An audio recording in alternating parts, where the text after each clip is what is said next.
Salam alaikum, Azul, bonsoir. Les initiés du Sahara, qui en connaissent les redoutables périls, mais qui ne craignent pas pour autant de s'aventurer dans ces grandes étendues, sans autre boussole que leur expérience, vous diront qu'ils recourent à des méthodes très simples, mais très efficaces, pour ne pas s'égarer.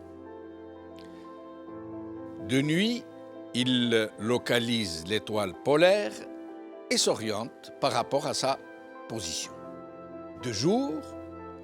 ils gardent en tête la position des points cardinaux. C'est très simple puisqu'il suffit de se repérer par rapport au Soleil et à sa course. Et surtout, garder le regard droit sur la destination fixée et ne se laisser jamais détourner par les vents latéraux qui soulèvent des trombes de sable et vous entraînent irrésistiblement et sans que vous vous en rendiez compte dans le sens où ils soufflent, c'est-à-dire dans le sens où vous ne voulez pas aller. Il en est de même dans les processus révolutionnaires, quand la contre-révolution bat son plein, comme autant de vents contraires, ou pire encore, comme autant de vents latéraux, comme autant d'incitations à la discorde et à la pagaille au sein de l'équipage. De nuit, la nuit de la contre-révolution, quand l'obscurité sciemment entretenue est propice à la subversion, à la désinformation, il faut toujours garder le cap sur l'objectif de la révolution. Ne pas le perdre de vue à aucun prix. Ne se laisser distraire par aucun faux phare. Ces feux de naufrageurs qui allument des foyers sur la côte pour vous détourner de votre trajectoire, vous précipiter sur des écueils et vous faire sombrer corps et biens. De jour, au temps de la Révolution, quand le vent est en poupe et que le navire du changement cingle toute voile gonflée vers le port d'attache, la contre-révolution fait mine d'accompagner l'heureuse traversée, El-Hirak el-Moubarak, et tente même d'en récupérer certains parmi les membres de l'équipage, voire même de faire recruter en son sein, au sein du Hirak, des saboteurs pour en saborder la coque et dans le même temps user de méthodes de zizanie, de fumigation, comme autant de vents contraires, de vents latéraux, pour détourner le navire, le désorienter et le lancer dans une traversée qui pourrait le mener au désastre.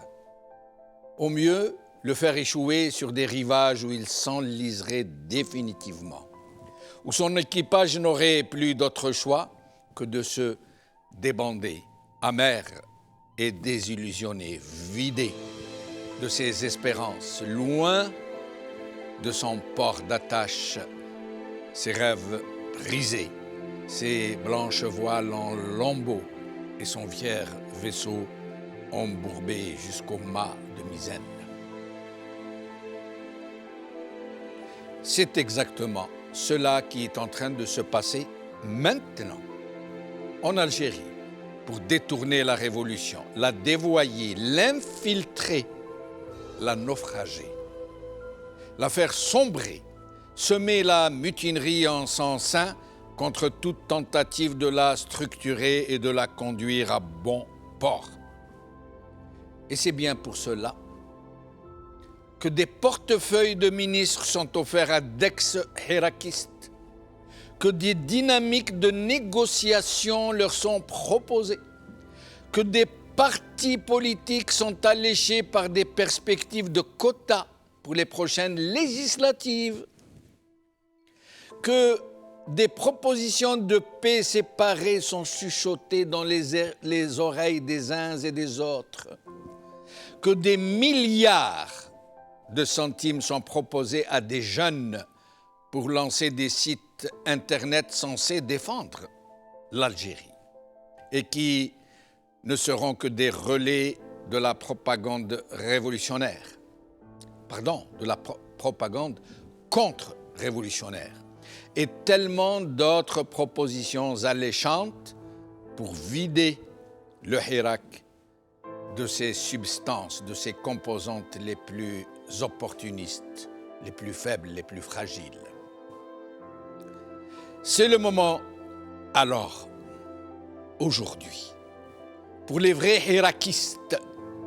de garder le cap sur l'objectif final de la révolution, la libération du pays, la consécration de l'indépendance. C'est le moment, maintenant, de ne pas se laisser distraire par les sirènes trompeuses, par les vents latéraux qui soufflent. Ces sirènes trompeuses, celles qui ont fait de la révolution de novembre un vil fonds de commerce, qui griment les voleurs, les tueurs, les tortionnaires, les menteurs en grands serviteurs de l'État, qui nous font prendre des vessies pour des lanternes et qui tentent de nous tromper sur nos plus vaillants libérateurs en les faisant passer pour des mercenaires et des espions embusqués en notre sein. Jamais, depuis le début du Hirak, la contre-révolution ne s'est autant déchaînée, autant concentrée. Jamais elle n'a usé d'autant de moyens ni d'autant de venimeuses subversions. Parce que la mafiocratie, qui a pris la direction du pays contre la volonté du peuple algérien et qui tente de lui faire croire que c'est lui-même qui a élu le président Tebboune, que c'est lui-même qui a voté massivement pour le référendum sur la Constitution, malgré le boycott massif observé par le monde entier. Cette mafiocratie, en plus de tout faire pour saborder le navire de la Révolution, a compris que c'est par ses voiles et ses mâts qu'il faut commencer. Les tortures et le viol subis par l'étudiant Walid Nkish, les calomnies portées contre les plus intègres des figures les plus visibles du Hirak, la basse propagande relayée par les milieux de Baltajia en tout genre contre la Kabylie, la région de proue du Hirak, l'agitation des épouvantails de l'ennemi extérieur et de l'ennemi de l'intérieur, l'occupation de l'espace politique par la junte. Tout cela montre combien la contre-révolution bat son plein, combien elle est décidée à tout et à n'importe quoi,